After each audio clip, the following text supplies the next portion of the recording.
Hello नमस्कार शुभ सकाळ मंडळी. ठरलं तर मगच्या 19 सप्टेंबरच्या एपिसोडमध्ये तुम्हा सगळ्यांचं खूप खूप स्वागत.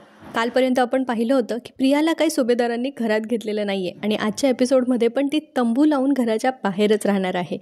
घरातले सगळेच ना प्रियाच्या ह्या वागण्यामुळे खूप डिस्टर्ब असतात आणि त्यामुळे सायली काहीतरी ठरवते ज्यामुळे प्रियाचा हा जो त्रास आहे तो त्यांना होणार नाही आहे. ते काय, त्यासाठी आजचा एपिसोड शेवटपर्यंत नक्की बघा. प्रियाला बाहेर हकलवून सगळे सुभेदार कुटुंबीय पुन्हा घरात आलेले आहेत आणि ते सतत प्रियाच्या विचारात आहेत. कल्पनाताईंना सुद्धा वाटत असतं की तन्वी नसती सापडली ना तर बरं झालं असतं. म्हणजे लहानपणीची जी तन्वी होती ना ती किती प्रेमळ आणि गोड होती असं आपल्या लक्षात राहिली असती तन्वीची आठवण म्हणून, असं इथे सुभेदारांना वाटतंय, म्हणजे प्रतापराव आणि यांना वाटतंय. पण आता ह्या सगळ्यांमध्ये कल्पनाताईंना अश्विनची काळजी वाटते. त्यावेळेला प्रतापराव म्हणतात की अगं, जो बेअक्कल माणूस असतो ना त्याचं वागणं आपण मनावर घ्यायचं नसतं, पण हा अश्विन बेअक्कल नाही आहे, याला सगळं काही व्यवस्थित समजतं आहे, तरी पण ह्याला खड्ड्यात पडायचं आहे तिच्यासोबत, तर मग आपण काय करू शकतो. आता यावर अस्मिता काय म्हणते की ती तन्वी आहे ना ती आत्ता तर घराबाहेर गेली आहे, पण मला एक वेगळीच भीती वाटते आहे. सगळे विचारतात काय, त्यावेळेला अस्मिता सांगते की ती आहे ना स्वतःचा स्वार्थ सिद्ध करून घेण्यासाठी ना काहीही करू शकते, म्हणजे कुठल्याही लेवलला जाऊ शकते, कुठल्याही थराला जाऊ शकते आणि मग ती अश्विनला आहे ना सारखं त्याच्या मागे लागून लागून ती या घरामध्ये परत येणारच याची शाश्वती वाटते इथे अस्मिताला. तेव्हा कल्पनाताई विचारतात की तू असं का बोलतेस. त्यावेळेला आता अस्मिता सांगते की मी ना काही गोष्टी तुम्हाला त्यावेळेला सांगितल्या नव्हत्या, पण नंतर आपल्याला प्रिया आणि अश्विन बाहेर बसलेले आहेत तो सीन कंटिन्यू बघायला मिळतो. तर प्रियाला जबरदस्त मच्छर चावत आहेत बाहेर आणि त्याच्यामुळे ती वैतागली आहे जाम. तिला त्या महालात राहायचं स्वप्न तिने बघितलं होतं, पण अश्विनमुळे आता तिला त्या गेटवरच बसून राहावं लागतं आणि त्यामुळे ती खूप जास्त चिडलेली असते आणि मनातल्या मनात विचार करते की काहीही करून ना इथे आतमध्ये आता या घरामध्ये जावंच लागणार आहे. किती वेळ मी अजून या डासांना माझं रक्त पिऊ द्यायचं आहे. म्हणून ती अश्विनला खूप कन्व्हिन्स करण्याचा प्रयत्न करते आणि त्याला सांगते की चल ना, अरे तुझे आई बाबाच आहेत, अरे ते ऐकतील तुझं, चल ना आपण घरात जाऊया. पण अश्विन काय ऐकत नाही. तेव्हा प्रिया अश्विनला सांगते अरे तुझे आई बाबा आहेत, अरे ऐकतील ते आपलं, चल ना आपण घरात जाऊ. त्यावेळेला अश्विन म्हणतो की त्यांचं जे निर्दय वागणं आहे ना तन्वी ते तू आज बघितलं आहे, पण मी त्या दिवसापासून बघतोय जेव्हापासून तू जेलमध्ये गेली. अगं तू तिकडे जेलमध्ये शिक्षा भोगत होती आणि घरातली ही निर्दयी माणसं सगळी ना ही सणवार साजरे करत होते, हसत होते, खिदळत होते, त्यांना काही पडलेलं नव्हतं तुझं. आता इकडे प्रिया म्हणते अरे पण अश्विन काही झालं तरी ते माझी माणसं आहे, अरे मी किती वर्ष त्यांच्यापासून लांब राहिली आहे, आई बाबांपासून लांब राहिली आहे आणि त्यामुळे कष्टाने मिळालेल्या परिवाराची किंमत काय असते हे तुला मी कसं सांगू अरे. पण तरी पण अश्विनला काय तिचं बोलणं पटत नाही आहे, त्यामुळे त्याला काय आतमध्ये जायचं नाही आहे. प्रियाने आता खूप जास्त समजावून सांगितलेलं आहे अश्विनला आणि एवढे पेशन्स तिच्यामध्ये नाही आहे, त्याच्यामुळे ती वैतागते आणि मग म्हणते मग काय करायचं आहे, आपण ह्या गवतात आणि चिखलात राहायचं आहे का. अश्विनला जरा तिचं हे वागणं खटकतं. पुढच्या सीनमध्ये आपल्याला सुभेदारांच्या घराच्या आतला सीन बघायला मिळतो, जिथे अस्मिता सांगते की तन्वी तिचा हेतू साध्य करून घेण्यासाठी अगदी कुठल्याही थराला जाऊ शकते. त्यामुळे ती लवकरच अश्विनचा हात धरून या घरात परत येणार अशी भीती इथे अस्मिताला वाटते. अर्जुन म्हणतो पण असं का, आपण तर आता त्या दोघांना घरात नाही घेतलं ना, मग ते पुन्हा ह्या घरामध्ये कसं येणार आहेत. त्यावेळेला आता अस्मिता सांगते की तन्वी जी आहे ना ती तिचा हेतू साध्य करून घेण्यासाठी, तिच्या स्वार्थीपणासाठी ती कुठल्याही थराला जाऊ शकते आणि काहीही करू शकते. आणि मग ती सांगते की मी एक गोष्ट आहे ना आजपर्यंत तुम्हाला कधी सांगितली नाही. अर्जुन म्हणतो कुठली गोष्ट. कल्पनाताई पण म्हणतात सांग लवकर, अगं उगीच आमच्या डोक्याला भुंगा नको लावसा. आता अस्मिता सांगते की माझ्या चोरउटीच्या दिवशी जे तेल सांडलं होतं ना ते तेलसुद्धा आहे ना तन्वीनेच सांडलेलं होतं आणि ह्या सगळ्या गोष्टींचा सायलीवर आळ यावा म्हणून तिने ते तेल सांडलं होतं. पण जेव्हा मी तिला विचारलं त्यावेळेला ती मला म्हटली की मी नाही तर सायली त्याच्यावरून पाय घसरून पडावी ना म्हणून तिने ते तेल सांडलं होतं आणि त्याचा आळ पुन्हा सायलीवरच यावा म्हणून तिचं हे सगळं प्लॅनिंग होतं, असं अस्मिता इथे रिव्हील करते. आणि मग हे ऐकल्यानंतर घरातले सगळेच शॉक होतात की तन्वी म्हणजे प्रिया इतक्या खालच्या दर्जाला जाऊ शकते. सगळे आता त्या प्रियावर जाम भडकलेले असतात बरं का. तेव्हा सायली म्हणते खूप भयंकर मुलगी आहे ही प्रिया, मधुभाऊंनी आमच्यावर काय संस्कार केले आणि ही कशी वागते. तेव्हा अर्जुनला पण तिचा राग येत असतो. बाहेर आता प्रियाचा सीन कंटिन्यू बघायला मिळतोय. मगाशी अश्विनवर चिडली होती ना, आता स्वतःच माती खाते आणि स्वतःच त्याच्यावर पुन्हा एक्सप्लेनेशन देते आणि अश्विनला सांगते म्हणजे एवढं मोठं घर असतं ना रे, त्याचं मनही तितकंच मोठं असतं. अरे असं कुठे असतं का की घर मोठं असलं म्हणून तिथल्या माणसांचं मन पण मोठं असेल. पण हिला त्या घरात जायचं आहे ना, हिला माणसांशी काही घेणं देणं नाही आहे. ती अश्विनला खूप सांगत असते की मला माझ्या हक्काच्या घरात जायचं आहे. अरे मला तिथली माणसांची मनं जपायची आहेत आणि हे सगळं मला खूप कष्टाने मिळालं आहे रे, माझं कुटुंब परत. आता अश्विनला असं वाटतं आहे की ठीक आहे, आता त्याच्या बायकोची एवढी इच्छा आहे आणि ती एवढं म्हणतेच आहे या घरात जायचं आहे, तर तो म्हणतो की आता एक मार्ग आहे तुला जर या घरात जायचं असेल तर. आणि प्रियाला काहीही करून त्या घरात घुसायचं आहे, त्यामुळे ती म्हणते कोणता सांग पटकन. तर आता अश्विन सांगतो की दादाने जो मार्ग वापरला होता ना तोच आपण पण वापरायचा आहे. म्हणजे आता दादाने काय केलं होतं अर्जुन सायलीने की त्यांना ज्या वेळेला लग्नाच्या दिवशी ह्या लोकांनी घरात घेतलं नव्हतं तेव्हा ते बाहेर एक छोटंसं त्यांचं घर बनवून साड्यांचं घर बनवलं होतं सायलीच्या त्यांनी. सो इथे अश्विनला असं वाटतं की आपण पण आता तसा तंबू बांधायचा आणि सुभेदारांच्या डोळ्यासमोर राहायचं. तर प्रियाला असं वाटतं की काहीही कर बाबा पण मला या घरामध्ये घेऊन चल. आता ते त्यांच्या बॅग घेऊन परत आतमध्ये गेलेले आहेत. इकडे कल्पनाताई जाम चिडल्या आहेत कारण त्यांना असं वाटतं आहे की प्रिया सायलीला त्रास व्हावा, ती तोंडघाशी पडावी म्हणून इतक्या खालच्या दर्जाला गेली आहे की तिने अस्मिताच्या बाळाचाही विचार केला नाही. ती त्याच्या बाळाच्या जीवावर उठली आणि कुठले आईवडील हे सहन करतील नाही का. म्हणून कल्पनाताईंना आता प्रचंड संताप आलेला आहे आणि त्या आता उठल्या आहेत प्रियाला जाब विचारण्यासाठी. पण आता सायली कल्पनाताईंना असं काही करू देत नाही. कल्पनाताई तावातावात उठलेल्या असतात पण सायली सांगते की आई तुम्ही कुठेही जायचं नाही आहे, बसा बरं खाली. कल्पनाताईंना असं वाटतं सायली मला असं का सांगते, बाहेर का नाही जाऊ देते, तिला जाब का नाही विचारू देते. पण प्रतापराव म्हणतात की कल्पना बस तू खाली.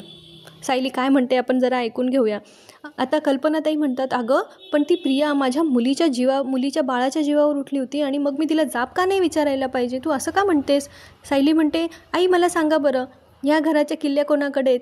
त्यावेळेला कल्पनाताई म्हणते अगं असा काय प्रश्न आहे हा, तुझ्याकडे आहेत. मग सायली म्हणते त्या फक्त किल्ल्या नाही आहे, ती जबाबदारी आहे आणि या घरची मोठी सून म्हणून माझी जबाबदारी आहे की आता ह्या परिस्थितीमध्ये कसं वागलं पाहिजे. तर प्रतापराव म्हणतात म्हणजे काय म्हणायचं आहे नेमकं तुला.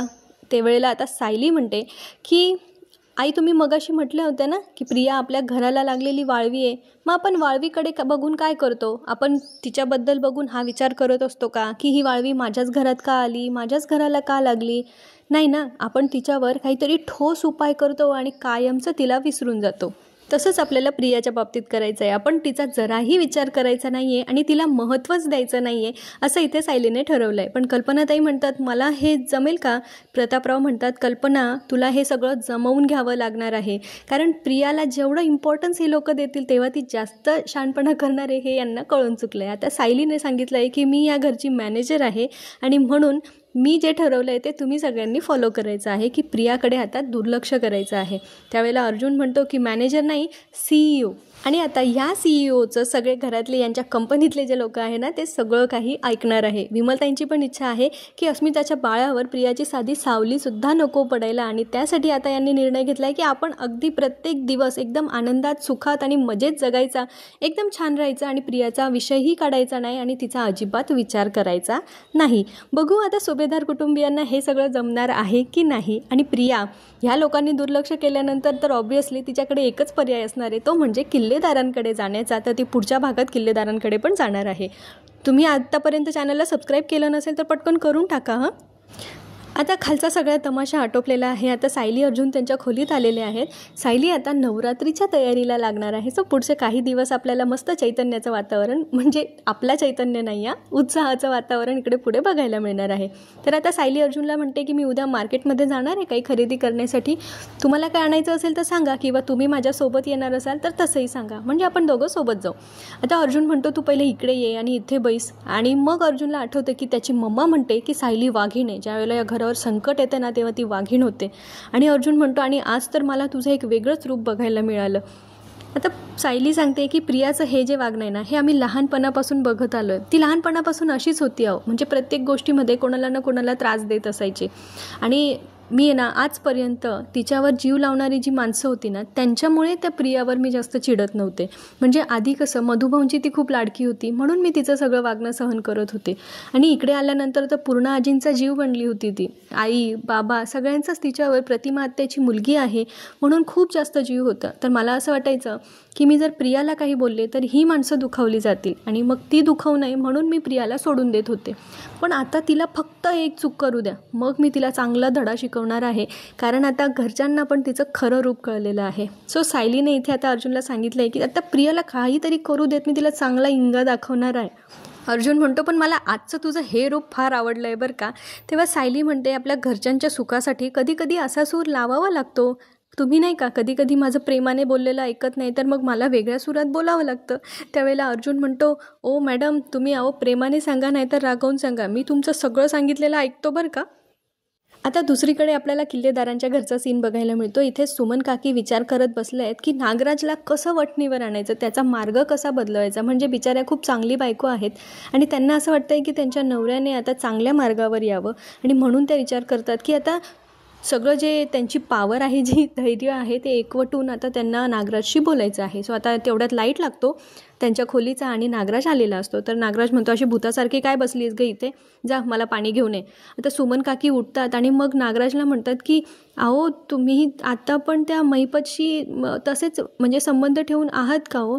म्हणजे मला असं वाटतं बिचाऱ्या खूप घाबरत बोलत असतात आणि मग म्हणतात की मला काय वाटतं की तुम्ही आत्तापर्यंत जे झालं ना ते सगळं विसरून जा, मी पण विसरून जाते आणि तुम्ही आता पुन्हा त्या महिपतशी काही संबंध नका ठेवू. अहो तो घर उद्ध्वस्त करणारा माणूस आहे हो. बिचाऱ्या इतक्या कळवळीने सांगतायत पण नागराजने इतकं शेण खाऊन ठेवलेलं आहे की आता त्याला माघारी फिरणं कदाचित शक्यच होणार नाही आहे. आणि माघारी फिरण्यासाठी ना ते सेल्फ रिअलायझेशन जे लागतं ना, स्वतःची चूक मान्य करणं, ते नागराजला जमणार नाही आहे. त्यामुळे तो माती खाणारच आहे आणि एक दिवस त्याच्या पापाचा घरा भरणारच आहे.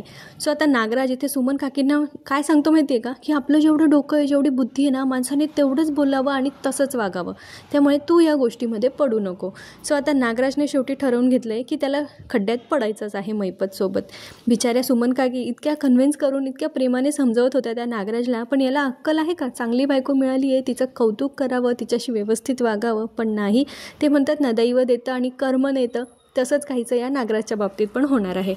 दुसरीकडे अर्जुन आता चैतन्याला फोन करत असतो, त्यामुळे तो बाहेर आलेला असतो घराच्या, पण चैतन्य काही फोन घेत नसतो. तर अर्जुन आता रेंज आणि फोन या सगळ्या गोष्टींच्या शोधात जरा बाहेर पायी चालत आलेला असतो आणि त्यावेळेला त्याचं लक्ष जातं की समोर त्यांच्याच गार्डनमध्ये एक तंबू आहे ज्याच्यामध्ये तन्वी आणि अश्विन बसलेले आहेत. म्हणजे झोपलेला आहे अश्विन आणि तन्वीला डास चावत आहे प्रियाला, त्यामुळे ती ते जरा परेशान झालेली आहे. तेवढ्यात सायली येते अर्जुनला शोधत आणि म्हणते अहो तुम्ही इथे काय करताय, मी तुम्हाला आतमध्ये शोधत होते. तेव्हा अर्जुन सांगतो की मी फ्रीमध्ये एक मूवी बघतोय जी सुपर डुपर फ्लॉप असणार आहे. आता सायलीला वाटतं कुठली मूवी, तेव्हा अर्जुन दाखवतो तिला ते बघ समोर. आणि सायलीला आठवतं की त्यांचं ज्या वेळेला लग्न झालं होतं त्यावेळेला तिने पण तिच्या साड्यांचं कसं घर बांधलं होतं. तेव्हा अर्जुन म्हणतो एक्झॅक्टली हाच फरक आहे, तू घर बांधलं होतं आणि हा टेंट आहे. म्हणजे तू जे बांधलं होतं ना त्याच्यामध्ये ती खडतर जमीनसुद्धा मला अगदी मखमलासारखी सॉफ्ट वाटत होती. आणि सायली म्हणते आणि मी तुमच्या हाताची उशी केली होती. मग ते समोर प्रियाला बघून म्हणतात की पण हिचं तसं नसणार आहे ना प्रिया. सायली म्हणते हिला तर सतत आश्रमात असताना पण कुठल्याही गोष्टीचा म्हणजे एखादी भव्य दिव्य चांगली सुखसोयींनी युक्त घर असेल ना तरीसुद्धा त्याच्यामध्ये आलिशान घरामध्ये हिला काय कमी आहे ह्या गोष्टी काढून घेण्याची जास्त सवय आहे. आश्रमात पण ती तशीच करायची, मला मऊ गादीच पाहिजे, मला फॅन फास्टच पाहिजे, हे असं का नाही आहे, ते तसं का नाही आहे, अशी सारखी तक्रारी करण्याची त्या प्रियाला सवय आहे असं इथे सायली सांगत असते. आणि सायलीला आता फुल गॅरंटी आहे की ह्या अशा परिस्थितीमध्ये प्रिया एका दिवसापेक्षा जास्त काळ राहूच नाही शकत. तेव्हा त्यांचं लक्ष जातं की ती डास चावत आहेत म्हणून प्रिया खूप जास्त वैतागलेली असते आणि तिच्या या परिस्थितीवर त्या दोघांनाही हसायला येत असतं. पण प्रियाला एवढी चिडचिड होत असते ना की तिला असं वाटतं की हा काय मंद मूर्ख आहे आणि असं मस्तपैकी महालात झोपल्यासारखा घोरत पडलेला आहे आणि म्हणून तिची खूप चिडचिड होते आणि ती अश्विनला त्याच्या पाठीत जोरात एक धप्पा मारते. अर्जुनला खूप राग येतो की कारण त्याच्या भावाची झोपमोड हिने केलेली असते आणि त्याला किती जोरात मारलं आहे म्हणून ते दोघंही तिच्यावर चिडतात. प्रियाने इतक्या जोरात मारल्यानंतर अश्विनला जाग येते आणि तो खडबडून जागा होतो. म्हणतो काय अगं काय झालं. आता प्रिया म्हणते अरे डास होता ना, मग डेंग्यू मलेरिया काही झालं असतं म्हणून मी त्याला मारला. अश्विन म्हणतो बरं अशी ओढणी घे आणि झोप तू, आणि तो पुन्हा झोपून जातो. तर प्रिया म्हणते हा परत झोपला म्हणून ती खूप जास्त वैतागते त्याच्यावर. आता इकडे सायलीला असं वाटतं की जाऊन ना त्या प्रियाला जाब विचारावं आणि तिला जरा शांत करावं की अश्विन भाऊजींना अशा पद्धतीने त्रास देऊ नको. पण आता अर्जुन म्हणतो की नाही, ह्या खड्ड्यात ना तो स्वतःहून पडलेला आहे, त्याच्यामुळे त्याला पण जराशी जाणीव होऊ दे की त्याची बायको कशी आहे. आपण एवढं समजवतोय, एवढे त्याचे आई वडील भाऊ सगळे समजवत आहे, पण याला ऐकून घ्यायचं नाही, त्यामुळे त्याला पडू दे खड्ड्यात. आणि अशा पद्धतीने आजचा भाग इथेच संपलेला आहे. आता पुढचा भाग जबरदस्त असणार आहे बरं का. प्रियाने किती नाटकं केली आहेत. ती रॉकेलचा ड्रम घेऊन गेली आहे किल्लेदारांच्या घरी आणि तुम्ही मला घरात घेत नाही तोपर्यंत वगैरे असा तिचा काहीतरी मेलो ड्रामा असणार आहे. आणि तिने स्वतःच्या अंगावर रॉकेल नाही सांडलं आहे तर बाहेर सांडलं आहे आणि तिथे पेटवलं आहे. तो खूप जास्त ड्रामा आपल्याला पुढच्या भागामध्ये बघायला मिळणार आहे. त्यासाठी चॅनलला सबस्क्राईब करून ठेवा. अजून एक गोष्ट आपल्याला पुढच्या भागात बघायला मिळणार आहे की अर्जुनच्या लक्षात येतं की जी 2 गाठोडी गायब आहेत त्यातलं एक गाठोडं तर कदाचित तन्वीकडे असेल आणि मग कुठे ठेवलेलं असेल तर साधारण तिच्या रूममध्ये असेल असा अर्जुनला डाऊट येतो आणि म्हणून तो आता अश्विनच्या रूममध्ये शोधाशोध करायला जातो आणि त्यावेळेला त्याच्या लक्षात येतं की सगळ्या घरातले कपाटं जे आहेत ना त्यांच्या चाव्या म्हणजे ते अनलॉक आहेत, फक्त एक जो कप्पा आहे ना तो फक्त लॉक केलेला आहे. त्याच्यामुळे अर्जुन आता तो कप्पाची चावी जी आहे ना ती शोधतो आणि मग त्याला एक गाठोडं त्यातलं सापडतं. आता त्या सगळ्या गोष्टींमध्ये अर्जुनला अजून काय काय सापडणार आहे हे बघणं इंटरेस्टिंग ठरणार आहे. त्या दरम्यानच सायली पण अर्जुनला शोधत असते. ती त्याला कॉल करते आणि त्याच्या फोनचा आवाज जो आहे ना तो अश्विनच्या रूममध्ये येतो, म्हणून सायली आता त्या दिशेने तिची पावलं वळवत असते. सो आता सायलीला समजणार का की अर्जुन अजूनही त्या गोष्टींचा शोध घेतो आहे आणि प्रियाच्या या तमाशामुळे किल्लेदार प्रियाला आणि अश्विनला त्यांच्या घरात राहायला जागा देतील का हे पण बघणं मनोरंजक ठरणार आहे. त्यासाठी पुढचा एपिसोड अजिबात चुकवू नका. व्हिडिओ आवडला असेल तर लाईक करा, चॅनलला सबस्क्राईब करा. भेटूया पुढच्या भागात. तोपर्यंत आपली आणि आपल्या प्रियजनांची काळजी घ्या. धन्यवाद. पुन्हा भेटूया. सबस्क्राईब करा चॅनलला.